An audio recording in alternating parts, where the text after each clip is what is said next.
my beautiful dreamers. Okay, so here is a Q&A video that you guys have been requesting and telling me that you wanted. So here it is. So basically, I got a lot more questions than I expected to get. So I kind of had to filter out which ones that I really wanted to talk about. And so there may be a part 2. If you guys want a part 2, if your question wasn't answered in this video, then comment below that you want a part 2. Quick disclaimer, I am sick, and that is why my voice sounds like this. That's why I sound like a 12-year-old boy. And if I cough or just like make a weird face, it's because I'm holding in a cough. So just bear with me, please. Okay, so let's get into this video so it's not 20 minutes long. Okay, so my first question, if you could travel through time, where would you go and why? I personally would not travel back in time unless I absolutely had to, because you know I'm just not trying to go mess up timelines like Barry. Sorry, Barry, I love the Flash. Okay, I'm sorry, that was a really corny joke, but I love the Flash. But it would be the 50s if I were to go anywhere, because I really love just how things were back then. I can't talk, but how things were back then. Just like the way they dressed, the way they acted, like the chivalry, the opening doors, the asking out on proper dates, just the flowers, the slicked back hair, just things like that. Like the music, I really love Sinatra and Chicano type oldies. So that's just where I would go personally, because I just love the 50s. Like Grease is probably one of my favorite movies. I've watched it God knows how many times. I know like the words to the whole movie. But okay, second question, what is love? To me, personally, love is a choice. It's not something that it's something that you feel, but it's not just a feeling that can fade, you know what I mean? Like it's a choice, because you have to choose to love somebody. You have to choose to love them regardless of their flaws, regardless of their past, regardless of just everything that could be negative in their lives, you know what I mean? But you choose to look past those things and see, you know, and hear and to their heart. And so I think that love is a choice. I don't think it's something that you can just wake up one day and be not in love or not love somebody.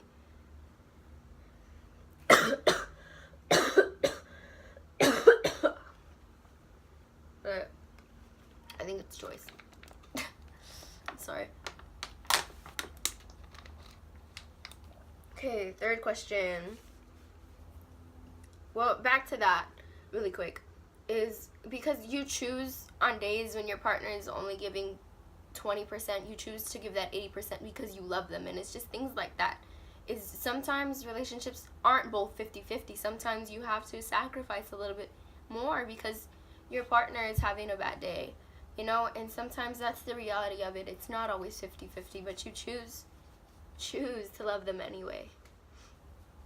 So question number 3, have you ever struggled with anxiety and or depression? If so, how'd you get through it? Yes, I have. I do have anxiety and I do struggle with that. It becomes a part of who you are, and that can be either a positive or a negative. It depends on how you look at it. And it's just, that's life. Everything is how you look at things.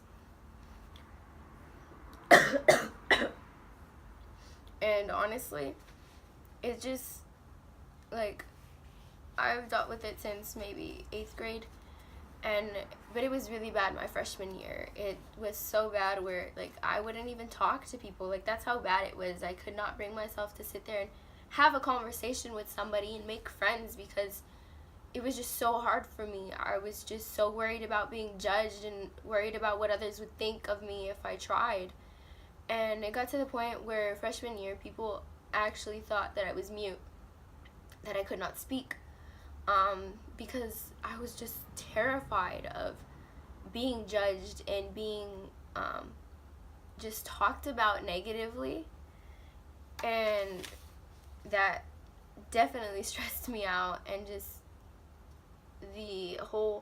I started high school after everybody else because of medical issues. And just things like that really filled the air in my balloon. Like just things with my family, things at school, just schoolwork, and just being in that new environment and not knowing anybody really. It was stressful. It was really, really stressful, and I don't know, I just started to spiral downward in that way.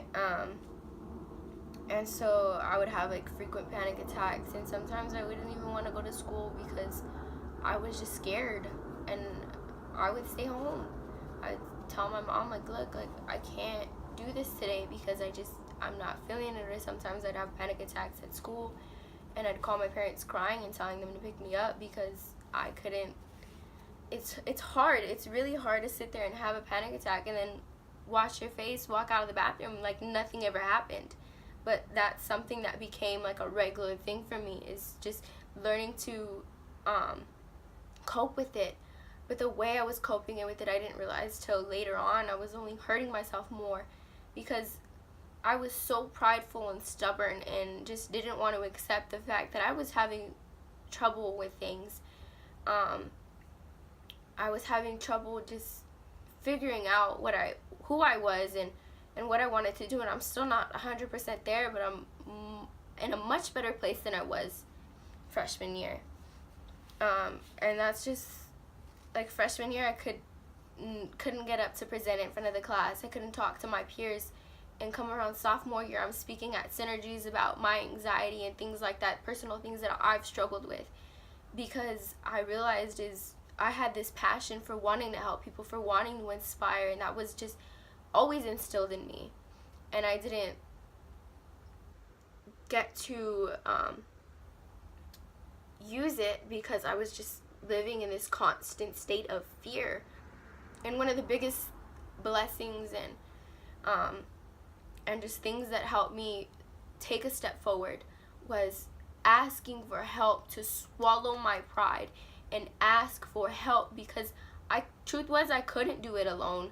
A lot of people can't do it alone, and it sucks to do it alone. So ask for help. Ask for help. I'm here. There are websites that you can look up.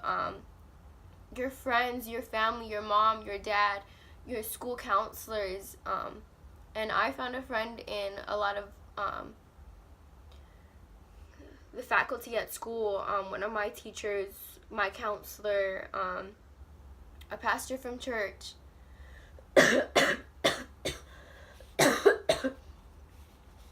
Who had all dealt with something similar, and it was just so reassuring to know that they had been there through that, and they knew what I was experiencing, and they knew how to overcome that. So ask for help. Please ask for help. From the bottom of my heart, I ask you, if you're dealing with this, ask for help, because you're not alone. You're not. And I want you to know that. And it's just another thing, was looking for light in the littlest of places, in the birds, in the sky, in the clouds, and just the grass, the things that you could feel, the things that you could smell, and just to be able to ground yourself and just feel secure, and just look at the beauty in everything there is, and just self-care, self-love, learning your worth, and that is priceless. You don't have a price. You are priceless, because you're just you. There's only one you, and no one can ever be you. No one could ever take that away from you. That's the one thing no one can ever take away from you, is your identity and who you are, what you believe, who you are in here. No one can ever take that away from you.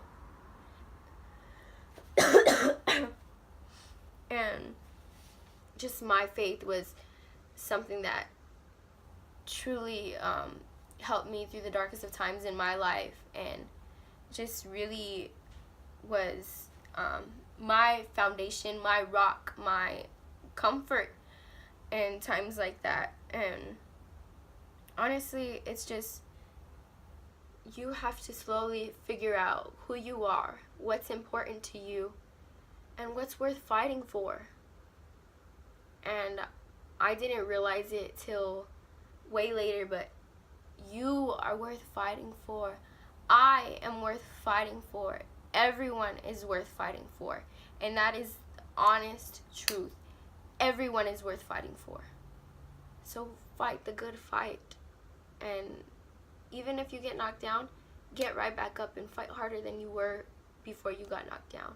It's just the things in life that you learn to appreciate a little more and really take and be like, damn, like, man, this is something that I never would have thought of.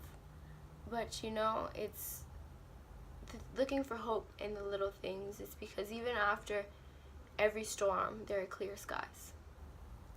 And that's why, like, I personally love to look up at the sky, and I'm looking out my window right now, because it's just beautiful. It just shows you that this world is so much bigger than just little old me, and there's so much more to it than just the bad that we see. So question number 4: do you think your life is better with or without others?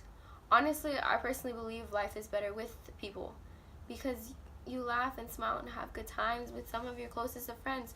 And not even just that, is we can do so much more together than we can do alone, because there's such power in numbers. It's unbelievable. So number 5, do you plan on going to college for criminal justice? Yes, I do plan on going to college. My goal is eventually to work out in New York as a police officer. I do want to get my bachelor's in criminal justice, yes. So number 6, what position in law enforcement do you want to work in? I either want to be a detective or working with juveniles.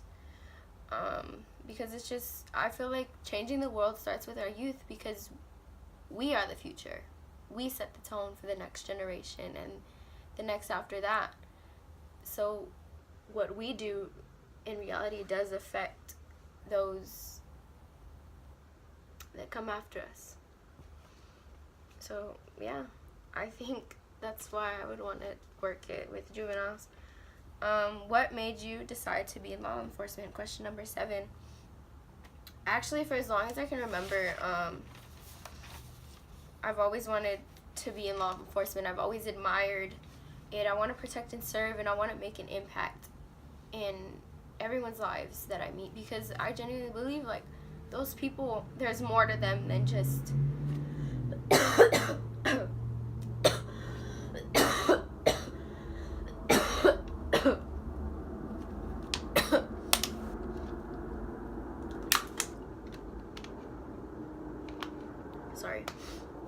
there's more to them than just the bad choices that they've made, especially with our youth. And I don't know, I just want to help people. I want to catch the bad guys. And it's crazy, because when everyone else is running away, I'll be running too, you know what I mean? And it's like that fight or flight response that people have, and most it's to run away. And no, I want to run too. I want to be that person that you remember 10 years down the road, that officer made an impact in my life. I want to be that person, and I just really want to help and inspire people, and I feel like that's just what I've been called to do. So number 8, why do you view the world the way you do? Positively, question mark. Why did I read that? I'm sorry. I don't know. Okay, I'm sick. Okay, don't give me a hard time. Just let it slide. Okay. So, like I said earlier, because there's beauty behind the madness, and after every storm there are clear skies, and the world is just so much cleaner after it rains, and just things like that. And I think that sometimes you've got to be able to see through the storm. So number 9, what do you think your life would have been like without Christ? That's just these are my personal beliefs. I am a Christian. I do believe in Jesus Christ. And honestly, I feel like I would have stayed in that dark place that I was freshman year, because God played such a big role in my life during that time. He was my rock, and when I began to sink, he pulled me back to shore. He was the one person that was there for me through legit everything, because God knows my heart. He knows my mind. He knows my soul. He knows everything about me, everything from the past, the present, and the future. And no one knows what I've been through and what I will go through like he does. And it's just, I always felt that love and reassurance from him, from my faith, because he was my rock through everything. He was that glimmer of light in the darkest of times when I felt stuck. He reassured me that he was there and that I would get through it. So honestly, I think I'd be in the same place. I don't think I would have ever found out who I was and what was worth fighting for to me without my faith in my God. Okay, so last question, number 10. I'm sorry this video is so long. What is the most interesting thing you read this week? Okay, so someone said, not everyone who's in your corner is rooting for you to win. And that's so much truth to that. And it's just, I have this pinned on my Twitter. It's, sometimes you gotta risk everything to chase a dream only you can see. And I feel like there's so much truth to that, because it really opened my eyes to see that even those who are sitting there by my side, maybe just waiting for me to fall, maybe just waiting to laugh at me when I fall down. And it's just, that's the reality sometimes. That's what's real. And it's just, I'd rather be alone and cut all those negative people out of my life than be surrounded by negative people who don't genuinely support me, who don't genuinely want the best for me. And so that was just what I thought was interesting. It was a quote that I saw on Instagram.